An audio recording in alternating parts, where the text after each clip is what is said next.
విజయవాడ కాపు JAC కాపు జాగృతి ఆధ్వర్యంలో కాపు ప్రతినిధుల సమావేశం నిర్వహించారు. రాజ్యాధికారం కాపులకి రావాలి, కాపు రిజర్వేషన్, ఓట్ల శాతాన్ని బట్టి సీట్ల కేటాయింపు అనే అంశాలపై సుదీర్ఘంగా చర్చించారు. ఈ సమావేశానికి నల్లా విష్ణు, ఆకుల రామకృష్ణ, చందు జనార్దన్, ముత్యాల రామదాసు, అరటి ప్రకాష్తో పాటు సుమారు 3000 మంది హాజరయ్యారు.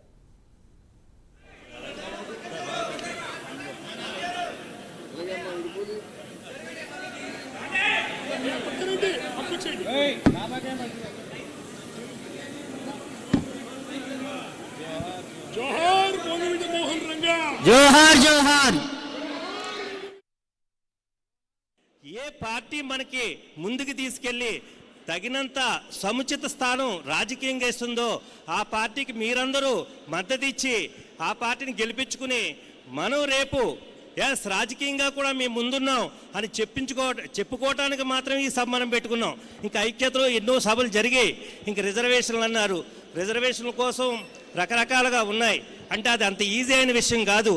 అది భారత రాజ్యాంగానికి సంబంధించింది. రాజ్యాంగంలో పొందుపరచడం కూడా అంత ఈజీ కాదు.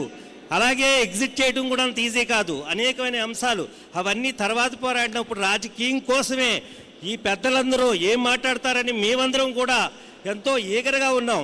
కాబట్టి మనం రాజకీయంగా ముందుకెళ్లే మార్గాలు, మంచి సూచనలు, గొడవలు లేకుండా ఈ సభను జరిపించుకుని మేము యూనిటీతో ఉన్నాం, మేము సమైక్యతంగా ఉన్నామని చాటుతారని ప్రతి ఒక్క కాపు సోదరుడిని ప్రార్థిస్తూ థ్యాంక్ యూ. నా పేరు ముత్యాల రామదాస్. మనం అందరూ కూడా ఐక్యతతో ఉండాలి. తద్వారా అభివృద్ధిని సాధించాలి.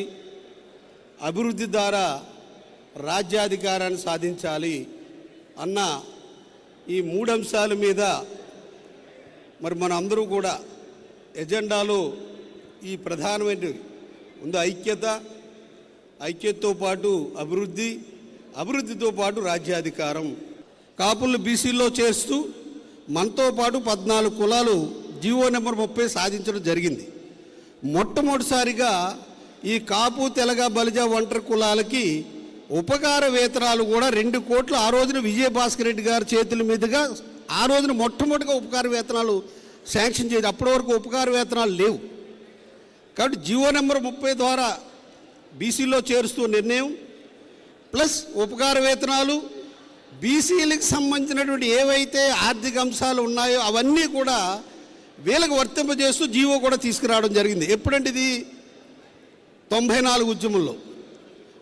తర్వాత వచ్చిన ప్రభుత్వాలు ఈ జీవో నెంబర్ 30 పక్కకు పోయింది, ఉపకార వేతనాలు పక్కకు పోయినాయి, బీసీకి సంబంధించినటువంటి ఆర్థిక అంశాలు కూడా పక్కకు పోయినాయి.